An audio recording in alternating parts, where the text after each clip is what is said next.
몇 년 전 일입니다.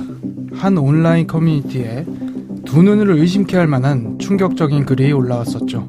제목은 이랬습니다. 독서실에서 정액 테러를 당했습니다. 몇 년째 한 독서실을 다니고 있습니다. 어느 날 자리에서 일어나다가 독서실에서 항상 사용하던 무릎 담요를 떨어뜨렸는데 거기 뭔가 이상한 게 있더라고요.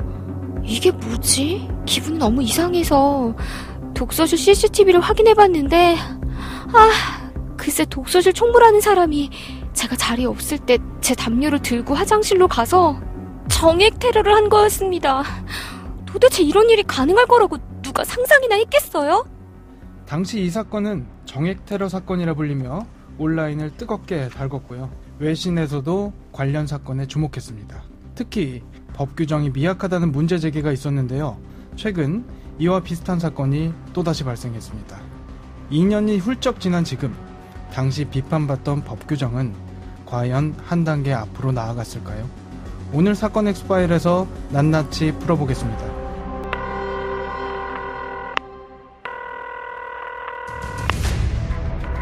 사건은 보이는 것보다 가까이에 있다. 변호사의 눈으로 냉철하게 바라본 사건 사고. 이원하 변호사의 사건 엑스파일. 6번째 파일. 텀블러 정액 테러 사건. 안녕하세요. 이원하 변호사의 사건 엑스파일. 저는 진행을 맡은 변호사 이원하입니다. 오늘은 로엘 법무법인 황윤창 변호사와 함께합니다. 변호사님 안녕하세요. 네, 안녕하십니까. 황윤창 변호사라고 합니다. 텀블러 정액 테러 사건, 충격적이죠. 왜 그랬을까 궁금하기도 하고, 구체적으로 어떤 일이 있었던 겁니까? 네, 작년 9월에 경남의 한 사립고등학교에서 남학생 기숙사 야간 자율학습 감독을 하던 여교사에게 발생한 사건인데요. 그 여교사가 잠시 화장실을 가기 위해서 자리 비운 사이에 어떤 남학생이 여교사가 이제 자리에 두고 간 텀블러에 자신의 체액을 넣는 사건이 발생했습니다. 당시 피해 교사가 이 상황을 알게 된 경위를 보면 화장실로 돌아와서 물을 마시려고 텀블러를 들었는데 뚜껑이 반대 방향으로 돌아가 있는 걸 발견했다고 합니다. 피해 교사는 누군가 뚜껑을 열었다 닫았다라고 생각하게 됐고 열어보니까 손소독제 같이 보이는 어떤 물질이 텀블러 안쪽에 있었다고 해요. 그 손소독제처럼 뭐 끈적끈적한 네, 물건이 있었다. 네, 처음에는 그게 어떤 건지는 모르고 남학생들이 일부러 본인에게 먹이려고 바로 앞에 있던 손소독제를 넣었다라고 생각했는데 그래도 누군지 확인해보기 위해서 기숙사에 있던 상담 교사에게 도움을 요청했다고 합니다. 당시 남학생이 자백을 한 건가요? 당시 남학생 기숙사에 있던 그 상담교사가 누가 이런 행위를 했는지 자수하라고 했는데 아무도 나오진 않았다고 해요. 그래서 결국 CCTV를 확인해 보게 되었다고 합니다. 확인해 보니 한 남성이 피해 교사의 텀블러를 가지고 어디론가 다녀와서 다시 교실로 들어가는 장면이 찍혀 있었고 그래서 그 해당 남학생을 추궁해 보니까 손소독제가 아니라 자신의 체액을 넣었다는 자백을 하게 되었다고 합니다. 체액이라는 게 아까 말씀하셨듯이 정액을 말을 하는 거고 그렇습니다. 어딘가에 가서 정액을 텀블러에 넣었다. 이렇게 정리를 하면 될까요? 그렇습니다. 자습실 내부에서 다른 학생들이 자고 있었던 상황이었나 보더라고요. 혼자 음란물을 보게 됐고 교탁 위에 있던 텀블러를 보니까 또다시 성적인 충동이 생겼다. 그래서 자신의 체액을 텀블러에 넣었다라고 합니다. 가해 학생이 이제 피해 교사와는 사이가 어떤지를 보니까 이날 처음 본 사이였다고 해요. 그래서 어떤 원한이 있었거나 뭐 그 전에 일면식이 있었던 사이는 전혀 아니었고 또 가해 학생이 말하는 걸 들어보면 물이라도 넣어야겠다는 생각에 다시 정수기 쪽으로 가서 물을 넣었고 다시 또 책상에 올려놨다고 합니다. 그러면은 그 일이 발생하고 나서 교내에서 징계 절차나 이런 것들이 진행이 됐을 수가 있는데 해당 여교사가 학생 인생에 영향을 미칠 만한 고소나 퇴학 같은 처분은 원치 않는다. 그래서 학교 측에서 그냥 자체 징계 내렸다 이렇게 알려졌는데 현재는 고소를 진행 중이라고 알고 있거든요. 예, 그렇습니다. 그 처음에 피해 교사가 이제 하신 말씀을 보면 이 학생에게 어떤 전과가 생기거나 이 학생이 유의미한 처벌을 받게 되는 거 원치 않았다라고 합니다. 그래서 이제 선처 의사를 밝혔는데 막상 학교 측에서 굉장히 경한 징계를 내렸던 것 같아요. 그리고 나서 학교에서 피해 교사를 위한 어떠한 지원도 하진 않았다고 합니다. 예를 들어서 피해 교사는 정신적인 충격에 따라서 병원에 다니기도 하고 상담을 받고 그리고 이런 것들을 산업재해 처리를 하기 위한 어떤 비용 뭐 또 부담을 했었고요. 그런데 학교에서는 그 어떤 지원도 없었고 무엇보다 중요한 거는 가해 학생 쪽에서 피해 여교사에게 어떤 사과도 한마디도 한 적이 없었다고 합니다. 그래서 피해 교사 입장에서는 어쩔 수 없이 고소를 하게 된 걸로 보이고 학교에서 징계 내린 내용을 이제 보면요. 가해 학생에게 근신 그리고 특별교육 이수 처분의 징계를 내렸다고는 합니다. 그리고 애매한 표현인데 가해 학생이 2주 동안 등교를 하지 못했다고 해요. 네.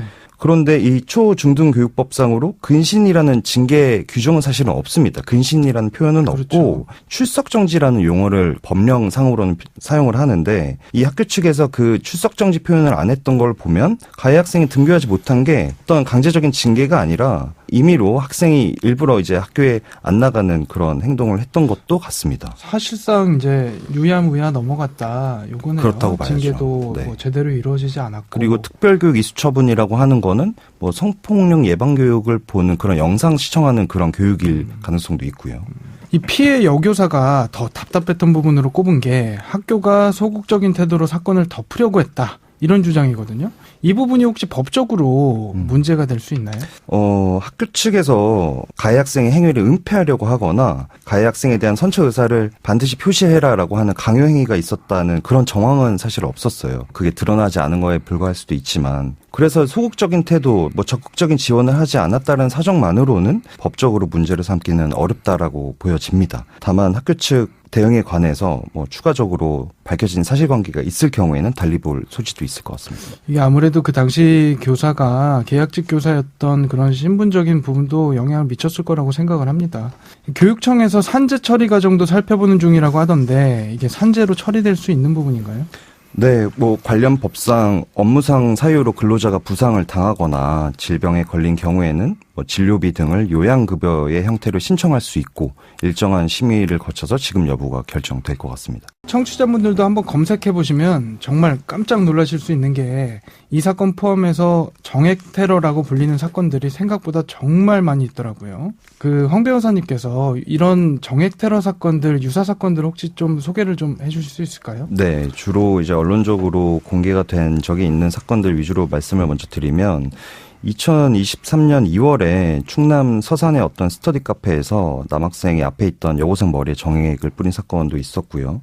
20년도 6월에는 이제 서대문구 다세대 주택에서 피해 여성의 현관문 손잡이랑 복도에 남성의 정액을 잔뜩 묻힌 사건도 있었고, 16년도 6월에서 20년도 5월 사이에 여러 지하철역에서 자신의 정액이 담긴 피임기구를 여성 가방에 넣은 사건도 있었고요. 그리고 2018년 3월에는 여성의 집 앞에 택배 상자를 열어서 그 안에 있던 물건에 정액을 묻힌 사건도 있었습니다. 맞습니다. 이게 이런 정액 테러 사건들이 상당히 많은데 꼭 정액이 아니더라도 길거리에서 검은색 물감을 스타킹에다가 뿌리고 그걸 이제 갈아입으면은 취득을 해가는 그런 사례도 있었고 굉장히 많은 그렇습니다. 사례들이 있습니다. 여성 입장에서는 상당히 무섭고 걱정되고 그럴 것 같은데 사실 누군가가 나를 성적인 대상으로 지켜보고 있다는 그런 이제 소름 끼치는 생각이 드는 거잖아요. 예. 외신에서 우리나라의 이런 케이스들을 소개하면서 이런 표현을 했더라고요. 일부 국가에서 만연하고 있는 새롭고 추악한 형태의 성범죄다. 이게 성범죄다라고 표현을 했는데 사실 이제 국내법상으로는 네. 성추행 행위는 일반적으로 신체 접촉이 있는 경우에만 그렇습니다. 처벌을 하기 때문에 네. 처벌이 쉽지 않잖아요. 네, 맞습니다. 국내법상으로는 정액을 물건에만 묻힌 경우에는 그 물건의 효용을 해한 행위로 봐서 재물손괴 혐의만 적용해서 처벌을 하고 있습니다. 반면에 물건에 묻는 게 아니라 피해 여성의 신체에 직접 정액이 닿는 경우에는 그 상대방 의사에 반하는 유형력의 행사가 있다라고 봐서 그것 자체로 폭행 행위다. 그리고 이 폭행 자체가 동시에 추행 행위로 인정되는 경우로 의율을 해서 피해자의 성적 자유에 관한 침해의 정도가 아주 심한 그리고 직접 신체 접촉이 있는 경우와 동등하다라고 평가를 해서 강제추행의 혐의로 판단하기도 하고 있습니다. 이게 예를 들어서 그러면 겨울 코트를 입고 있다. 그런데 뒤에 따라가다가 정액을 이제 묻혔다. 네. 이런 것도 당연히 포함이 되는 거죠? 그렇죠. 이 피해 여성들이 하나같이 입을 모아 한 이야기가 있거든요. 고작 재물손괴죄다. 그것도 약식이라고 하면 재판에 안 가는 건데, 그러니까 법정에 서지 않는 거죠. 벌금형만 나오는 경우가 대부분이기 때문에 이게 가해자가 성범죄로 처벌을 못 받는 거잖아요. 네, 성범죄가 그렇습니다. 아닌 게 되는 거고. 네. 이 부분이 사실 정말 이해하기가 어렵다. 그러면은 이렇게 할 수 없다면은 민사소송이라도 하고 싶은데 네. 그것도 어렵다는 거죠. 그 민사소송이 어렵다라고 생각하시는 이유는 아무래도 비용이나 시간적인 문제 때문인 것 같습니다. 일단 비용적인 부분 보면 정액 테러를 이제 당하게 된 물건이 아주 고가의 제품이 아닐 가능성이 있어요. 대부분 일상적으로 사용하는 물건의 그 가해 행위를 하기 때문에 배상을 요구하는 그 청구 금액 자체가 소액일 가능성이 높고, 그리고 직접 소송을 하시기에도 번거로우니까 변호사의 또 보수를 또 부담을 해야 되는 그런 문제가 있고요. 그리고 소송 제기를 한다고 해서 바로 결과가 나오는 것도 아니고 또 불복이 될 수도 있고, 그리고 집행할 재산이 없는 경우도 있어서 그런 여러 가지 어려움이 있는데, 그래서 최근에 이제 국회 이제 계류 중인 법안을 보면 이런 물건에만 어떤 정액이나 채액을 묻히게 한 행위도 성범죄로 처벌시키게 하기 위한 개정 논의들이 있습니다. 실제로. 예, 기존 성폭력처벌법 제13조는 그 통신매체를 이용한 방법으로만 전하는 맞습니다. 그 경우인데, 물건에 묻히는 방법으로 도달하게 하는 경우도 처벌하게 하는 개정안입니다. 만약에 황 변호사님께 이 사건이 들어온다면 어떻게 하실 건가요? 재물손괴죄 말고 네. 혹시 다르게 접근해 볼 방법, 너무 어려운 질문입니까? 일단은 이 사안마다 경위가 너무 다 다르기 때문에 경위별로 봐야겠지만, 중요한 거는 물건의 효용을 없앤다거나 손괴하려는 목적만 있는 건 아닌 것 같아요. 전혀 아니죠. 대부분 보면 나의 어떤 성적인 욕구를 만족하고 상대방으로 하여금 성적 모욕감을 주겠다라는 의도가 있는 거기 때문에 한 번만 이런 행위를 하는 분들은 사실은 거의 없죠. 많지는 않고, 맞습니다. 여러 번을 하는데 그중에 이제 두세 번이 적발되는 경우가 있는데, 그중에 피해자가 한 명이라고 하면 저는 스토킹 처벌법으로도 의율을 해볼 것 같아요. 한 사람에 대해서 지속적으로 의사에 반하는 행위를 하는 거니까요. 맞습니다. 좋은 생각이네요. 이게 스토킹 범죄 처벌법상 물건 훼손 행위도 처벌을 하게 돼 있잖아요. 그렇습니다. 그래서 실제로 사정을 하고 지켜보는 행위를 스토킹 범죄 처벌법으로 처벌한 사례도 있습니다. 예. 입법 미비에 대해서 좀 조속한 해결이 좀 필요할 것 같고, 정액 테러 범죄는 오늘 여기까지 살펴보겠습니다.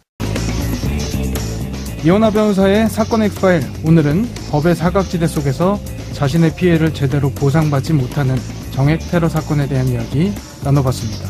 짧은 문자 50원, 긴 문자 100원의 비용이 드는 샵 0945 또는 YTN 라디오 유튜브 댓글로 많은 의견 그리고 법률 상담이 필요한 부분까지 남겨주시기 바랍니다. 끝곡은 K-윌의 이러지마 제발. 여러분은 모두 변호받아 마땅한 사람입니다. 사건 X-파일.